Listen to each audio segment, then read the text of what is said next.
आप गांव की बात तो सोच रहे होंगे, क्योंकि वहां पढ़ाई लिखाई से ज्यादा संस्कार, सभ्यता और परंपरा को महत्व दिया जाता है। इसलिए तलाक वगैरह की समस्याएं भी गांव में कम है, शहरों में ज्यादा है। वहां तो लड़ झगड़ कर, रोध होकर जल्दी से अपने को शांत कर लिया जाता, बड़े बीच में आ जाते हैं। यहाँ तो कोई बीच में आता नहीं है, न किसी को आने देते। तो फिर मैं आपको वहीं लेकर जा रहा हूं कि आदमी प्रेम से, संबंधों से अपनी जिंदगी जीता है और एक दूसरे के लिए हम लोग जीवन जीते हैं। लेकिन इस सब में ये बात ध्यान रखने की बात है कि कोई भी चीज मिलेगी, बिछड़ेगी, दुनिया में चीजें आएंगी जाएंगी, लेकिन जीने की इच्छा कभी खत्म नहीं होनी चाहिए। आखिर तक जूझिए। ठीक है, रास्ता नहीं दिखाई देगा। ये जीवन इसी तरह का है जैसे जंगल का रास्ता होता है ना। चले तो जा रहे हो, लेकिन आगे झाड़ियां, झाड़ झंकाड़ है और बताया जा रहा कि रास्ता यहीं कहीं है। लेकिन जैसे आप आगे बढ़ते हैं तो झाड़ियों के बीच में दिखाई देता रास्ता वहां है। बस आपने उन झाड़ियों को हटा करके या खुद को बचा करके वहां से आगे निकलना है। दिखाई नहीं देगा आगे, भविष्य का रास्ता किसी को नहीं दिखाई देता, लेकिन चलते रहने से दिखाई जरूर देता है। इसलिए जारी रखिए यात्रा। अपने चलते रहने को कभी भी रोकना नहीं चाहिए। चल करके ही आप रास्ते में पहुंच सकते हैं, आगे बढ़ सकते हैं। और जैसे कहा जाता ना कि अंधेरे में जा रहा हो आदमी तो हाथ में टॉर्च हो तो 10-20 फुट का दिखाई देता है उसे, लेकिन ऐसे देखते देखते ही 100 किलोमीटर की यात्रा पूरी हो जाती है। 100 किलोमीटर किसी को भी एक साथ नहीं दिखाई देता। इसलिए सबसे पहले तो बात मैं ये कहूँगा कि कुछ भी हो जाए, जीवन जीने की प्रबल भावना बनाए रखनी चाहिए। बहुत बड़े सपने देखेंगे और हकीकत की दुनिया में जिएंगे नहीं। जब सपने टूटेंगे, जमीन पर आकर गिरेगा, आदमी डिप्रेशन का शिकार बनेगा। कुछ लोगों को शुगर की प्रॉब्लम है, ब्लड प्रेशर है और साथ में थायराइड है, तो कोई भी घटना ऐसी हो जाए बहुत जल्दी फिर डिप्रेशन के शिकार हो जाते हैं। कुछ को वैसे हो जाता है। कुछ बच्चों को शुरुआत से तुमने इतने नंबर लेकर आना है, इतने ऐसे पास होना है, वो भी अपनी ज़िंदगी में ऐसा कुछ समझ बैठते हैं बस यही सब कुछ है। और अगर उनके उतने मार्क्स नहीं आए, उतने नंबर नहीं आए, उतने अंक नहीं आए, तो देखने में आया है कि बच्चा डिप्रेस हो जाएगा या फिर पढ़ाई से भागने लग जाएगा। बहुत सारे बच्चों को आपने देखा होगा वो स्कूल से भागते हैं, जाना ही नहीं चाहते। और अगर माँ बाप ने भेज भी दिया तो कहीं जाकर के किसी की दुकान में बैठ जाएंगे, कहीं छिप के बैठ जाएंगे, कहीं पार्क में खेलने बैठ जाएंगे, और जैसे छुट्टी का टाइम होगा उसी समय ठीक टाइम पर घर में आ जाएंगे। वो भाग रहे होते हैं समस्या से, क्योंकि ये समझाया जाता है कि ये चीज मिली तो तुम्हारी जिंदगी सब कुछ है, नहीं तो तुम कुछ भी नहीं हो। इसलिए बहुत सारे लोग ये बोल रहे होते हैं, माँ बाप बोल रहे होते हैं, अगर तू जो है पढ़ा लिखा नहीं और कुछ बना नहीं है तो उसके बाद देख लेना, चाय की दुकान पर बर्तन धोने का काम करना या रिक्शा चलाना या जो है सिर के ऊपर टोकरी लेकर के मजदूरी करना, मिट्टी ढोना। और बहुत सारे और ऐसे ऐसे शब्द बोल दिए जाते हैं कि बच्चों के मन में भारी चोट लगी हुई होती है। जैसे उनको जो है वो सफलता नहीं मिले या वो बीच में एग्जाम्स के टाइम में ही उन्हें घबराहट होने लग जाती है, अगर फेल हो गया तो फिर क्या होगा मेरा। उन लोगों को मैंने देखा या तो जो है कोई डूब के मर जाता है या रेल के नीचे जाके कट जाता है या घर से भाग जाते हैं, क्योंकि उन्हें लगता है कि बस यही जिंदगी है। माँ बाप इतने सपने देखे, माँ बाप ने इतनी मेहनत करी उन्होंने, और मैं कुछ कर नहीं पाया तो मेरा क्या होगा। दुनिया के बहुत सारे महत्वपूर्ण लोग हुए हैं जो अपनी ज़्यादा अच्छी पढ़ाई नहीं कर पाए हैं, बीच में पढ़ाई छूट गई है, लेकिन अपना कोई बिजनेस किया या कोई दूसरा काम किया या फिर से कुछ तीसरी तरह की चीज़ें की और वो सफल हुए। मैंने सुना है कि एक व्यक्ति थे जो अपने स्कूल में गए, छोटे से बच्चे थे जब, तो उनको टीचर ने जो है देखा कि ये बच्चा जो है ठीक से चल नहीं पा रहा क्लास में, कोशिश की, देखा तो बच्चे के अंदर उस तरह का टैलेंट नहीं जैसा वो टीचर देख रही थी। उसने एक लेटर लिखा और लिखा कि ये बच्चा इस स्कूल में पढ़ने लायक नहीं है, कृपया इसको आप अपने घर में ही पढ़ाइए, इस स्कूल लायक तो ये नहीं है। एक लेटर लिख करके और लिफाफे में बंद करके बच्चे को दिया और कहा जाओ अपनी माँ को दे देना। अब बच्चा उस लेटर को लेकर गया और माँ को दिया। माँ ने उसको पढ़ा, पढ़ने के बाद लिफाफा बंद करके रख दिया। अब बच्चा पूछता है माँ इसमें क्या लिखा है? कि इसमें लिखा है कि तेरा बच्चा बहुत लायक है, बहुत बुद्धिमान है, इसको तुम घर में रह करके यहाँ इसकी डेवलपमेंट पर और इसे और बढ़ाने पर ध्यान दीजिए, क्योंकि हमारे बच्चों में उतना टैलेंट नहीं जितना इसमें है। तो मैं चाहती हूँ कि टीचर ने लिखा कि ये बच्चा आगे तरक्की करे, आप इस पर ज़्यादा ध्यान दें। और माँ ने उसे पढ़ाना शुरू किया, उसकी अलग तरह से व्यवस्था की। धीरे धीरे चलते चलते अलग जगह पढ़ाई उसकी बढ़ती रही, फिर स्कूल कॉलेजों में और जगह गया और पढ़ने के बाद वो दुनिया का महान साइंटिस्ट बना। और जब वो अपने बहुत बड़े मुकाम पर पहुंच गया, बहुत दुनिया में खोजें उसने की। संभवतः ये मैंने आइंस्टाइन के बारे में पढ़ा कि उसके बाद उस व्यक्ति ने, जब माँ नहीं रही तो एक बार माँ का वो जो बक्सा था, बॉक्स, संदूक कह लीजिए, माँ की यादों वाली चीजें वो देख रहा था, तो उसमें वो लेटर मिल गया। उस लेटर को उसने पढ़ा कि तेरा बच्चा इस लायक नहीं कि इस स्कूल में पढ़ सके, ये तो बहुत ही डफर है, कुछ नहीं हो पाएगा, ऐसे बच्चे के कारण हमारे दूसरे बच्चे बिगड़ जाएंगे, इसे यहीं रखिए। अब अगर सोचिए वो लेटर जो है माँ ने पढ़ा होगा तो उसके दिल पर क्या बीती होगी। और उस पत्र को पढ़ करके वो साइंटिस्ट बहुत रोया कि मेरी माँ क्या थी। उसकी हिम्मत, उसकी शक्ति के सहारे और उसके गाइडेंस के कारण आज मैं जो कुछ बना हूं उसके कारण बना हूं। उसने मुझे डिप्रेस नहीं होने दिया, मेरे अंदर हीनता नहीं आने दी।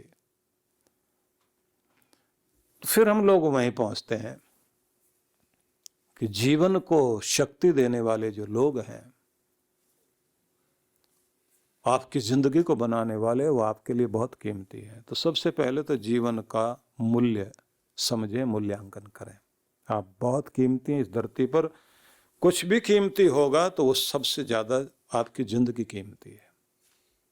अपने जीवन को सम्मान दीजिए, क्योंकि यहां कहा गया असूर्य नाम ते लोका अंधेन तमसा वृता, अंधेरी योनियों में जाकर गिरेंगे वे लोग, एक चात्महनो जना, जो आत्महंता लोग हैं। जो कहा ना कि अब तो घबरा के कहते हैं कि मर जाएंगे, अब तो घबरा के कहते हैं कि मर जाएंगे, पर मर के भी चैन नहीं मिला तो फिर कहां जाएंगे। अभी शांति नहीं मिले तो आगे शांति कैसे मिलेगी। इसलिए अपनी शांति को, अपनी जिंदगी को कीमती बनाने के लिए, उसे संभालने के लिए आपको रास्ता ढूंढना चाहिए। अब चलते हैं, दूसरी बात कही गई है कि दूसरे तरह के वे लोग हैं कि जो आत्महत्या तो नहीं करते लेकिन अपनी आत्मा की आवाज को दबाने वाले लोग हैं। कीमती जीवन मिला था मनुष्य का, लेकिन उसको ठीक ढंग से जी नहीं पाए। ऐसे लोग भी खुद को मारने वाले लोग हैं। तो ऐसे जो लोग हैं उन लोगों को क्या ध्यान देना चाहिए? तो कहते हैं कि वो लोग जो है असुरों की दुनिया में जाते हैं, या असुर या नाम थे लोग का। तो असुर किसे कहा जाता है? तो कहते हैं कि जो आचारहीन हैं, असभ्य हैं, अशिष्ट हैं, नास्तिक हैं, अंधेरे में, नशे में, आलस्य में, लापरवाही में, कलह में, कलेश में, दूसरे का कुछ छीनने में जिनकी रुचि हर समय बनी रहती है, उन सबको, अज्ञान में घिरे हुए जो लोग हैं, उन सबको कहा गया असुर लोग हैं वे। और उन्हीं का एक असूर्य लोक भी है। वैसी दुनिया उनकी, उसी में पड़े रहेंगे। उनको मज़ा आता है किसी को सताने में, किसी को रुलाने में, किसी का कोई हक छीनने में, किसी के साथ चालाकी कर देने में, धोखाधड़ी कर देने में बड़ा मज़ा आता है उनको।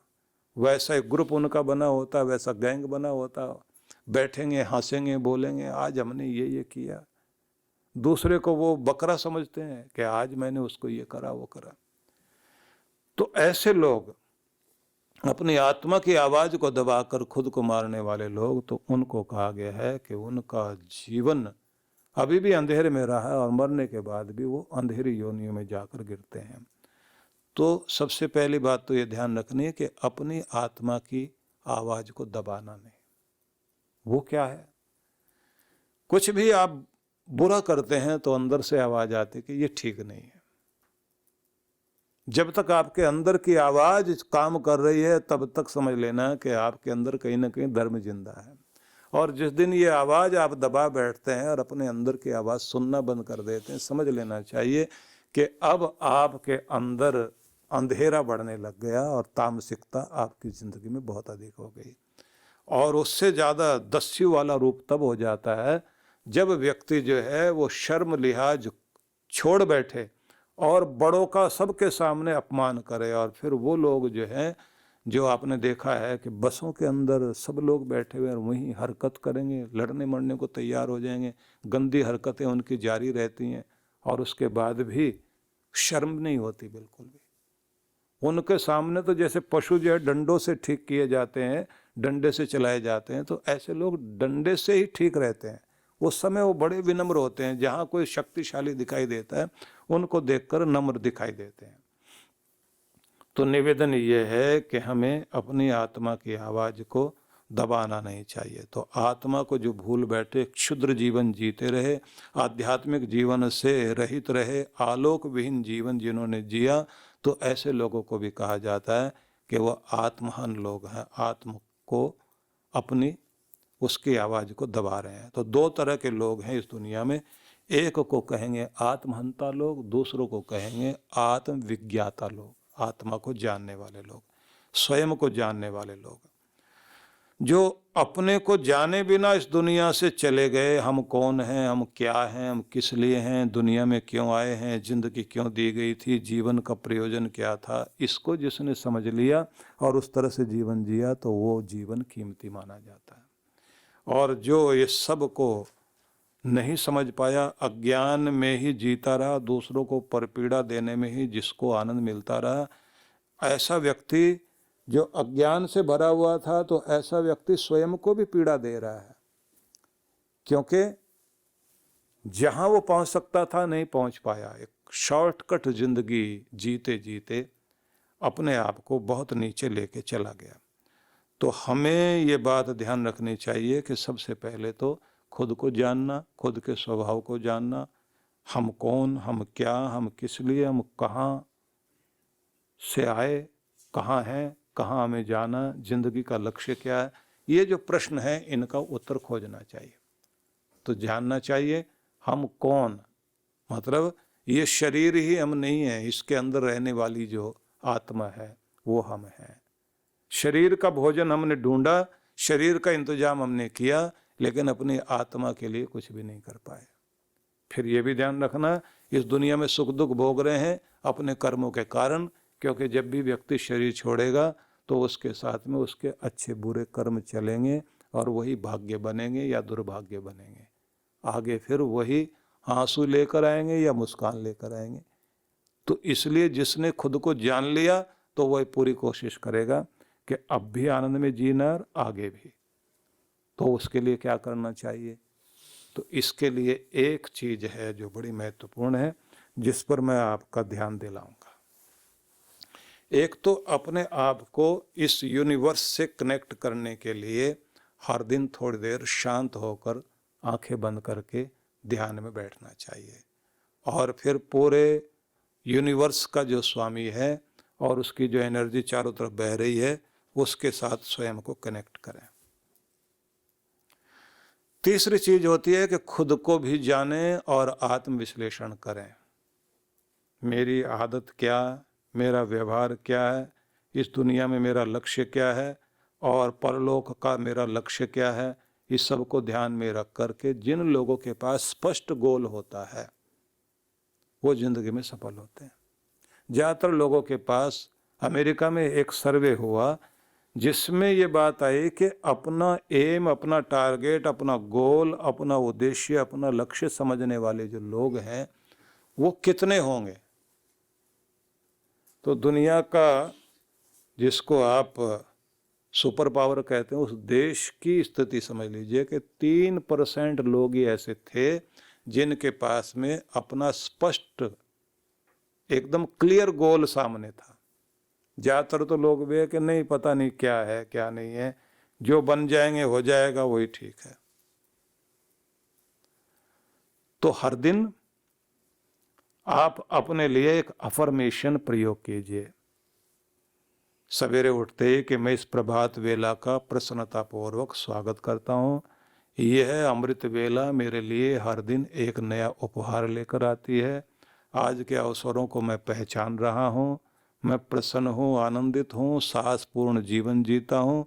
आज के दिन का मैं स्वागत करता हूँ और वायदा करता हूँ खुद से, हंसते मुस्कुराते हुए मधुरता के साथ आज के दिन का उपयोग करूँगा।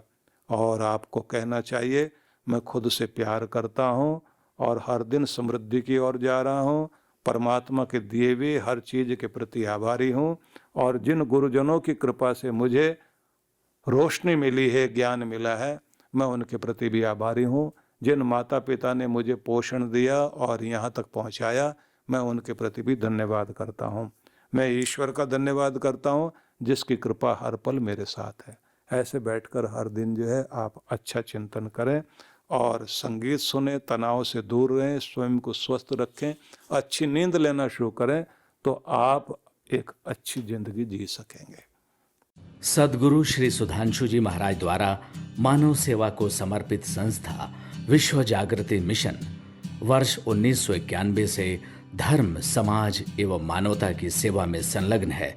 यह संस्था 90 मंडलों, सेवा केंद्रों के माध्यम से न केवल भारत अपितु देश के बाहर अनेक देशों में सेवा के कार्य कर रही है।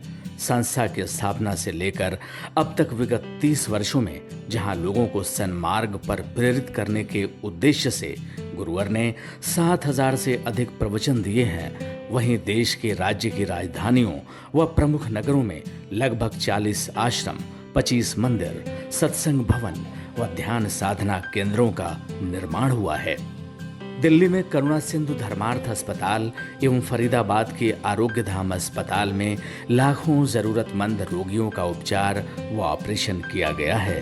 अनाथ गरीब बच्चों के लिए सूरत में अनाथाश्रम, दिल्ली एवं कानपुर में गुरुकुल, फरीदाबाद में ज्ञानदीप विद्यालय, मुरादाबाद में सृजन प्राइमरी स्कूल, झारखंड के रुक्का खूंटी गांव में आदिवासी बच्चों के लिए 2 पब्लिक स्कूल समेत दिल्ली में उपदेशक महाविद्यालय भी बनाया गया है।